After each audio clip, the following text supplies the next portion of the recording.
Hey, Dana. Hello, Jason. I wanted a recipe. I said I wanted a recipe. The rest? Yeah. You have internet there?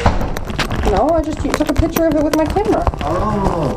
Instead of stealing your book, I figured, well, take a picture of it. Yeah, well, my mom does that, but I'm not my mom, so I'd much rather just take a picture of it. I use my phone for my recipes anyways. Okay. How's Dana doing? Still breathing.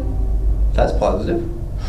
So we've got a bit of a problem, and we've kind of made a decision around that problem. It's not going to have you happy, but I'm going to start kind of at the beginning, which is about the case conference.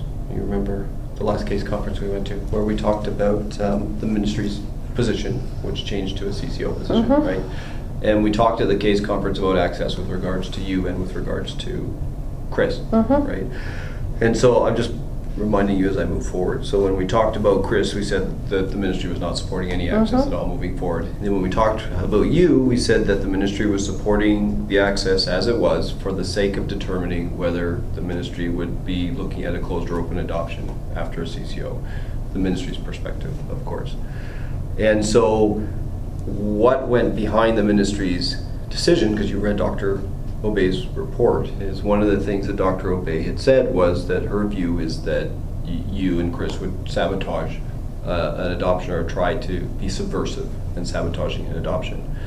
And so the ministry's criteria in our perception of whether we're looking at an open or closed adoption has to do with how, while we go through this period of access, how is Dana going to work with, comply with the ministry, and not be subversive in her nature with the ministry, so that we know if we get a CCO and if we go adoption, she's not going to be inappropriate with the adoptive parent.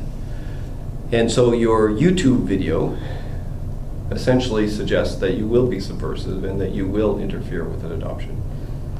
And so because of that, the decision's been made to stop the access at this point in time. Because the only reason for the access was to determine if that's kind of how you would behave then.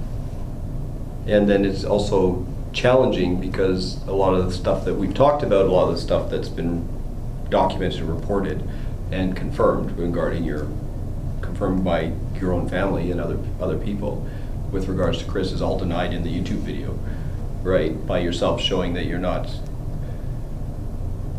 working collaboratively or cooperatively with the ministry either. What do you want me to say? There's nothing that you need to do what you believe you need to do. I don't know that that was the best choice at this point in time when the ministry had made it very clear we're looking to see whether you're going to handle this access appropriately, to go and do something that demonstrates that you're not going to be appropriate. I don't know that that was the best idea, but I think you make your decisions for your reasons, what you feel you need to do at the time. And so that's where we come down to at this point in time. And this is not a decision made by Jason Evans alone as a social worker. This actually went up to the child protection consultant. Not that that makes a difference for the outcome for you, but that's kind of where it's come down to. Okay. And so court is in October, the 1st, so that's not long, right, from now. But that's really where it's at. And so what we will do is write not that this helps either, but we're going to obviously have a letter written by a lawyer saying why the decision made that's been made. The letter will go to your lawyer, and then your lawyer has an opportunity to respond or do whatever your lawyer feels he needs to do in light of that, if that makes sense. Yeah. So I'm sorry, I know that you really value those access visits. I value my children. There's a difference. Yeah. And when I have to tell my children each and every time I see them why they can't come home, because I'm hearing it every visit, I want to come home. So I am doing my best to refrain from telling them everything, because I will not lie to my children. So I do all I tell them. I am doing what I can. I'm doing the best that I can.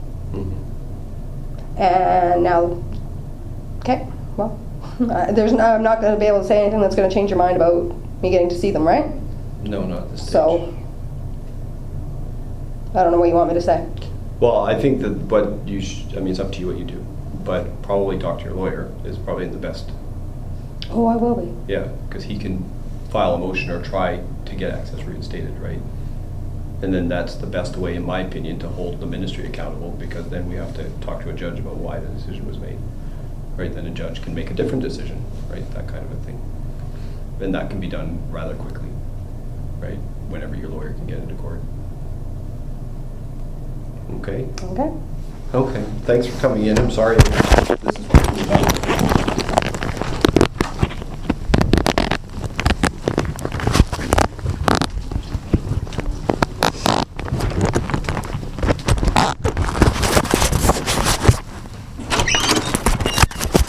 Put them up the keys.